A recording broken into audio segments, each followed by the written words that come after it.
ఎవరు ఎవరికి తోడవుతారో ఎప్పుడెందుకు విడిపోతారో మమతను కాదని వెళతారు మనసే తాలని ఉంటారు ఎవ్వరి పయనం ఎందాకో అడగదు ఎవ్వరిని బదులే దొరకదని అడగదు ఎవ్వరిని బదులే దొరకదని ఓ బాటసారి ఇది జీవిత రహదారి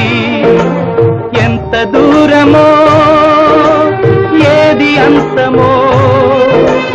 ఎవరు ఎరుగని దారి ఇది ఒకరికి సొంతం కాదు ఇది ఓ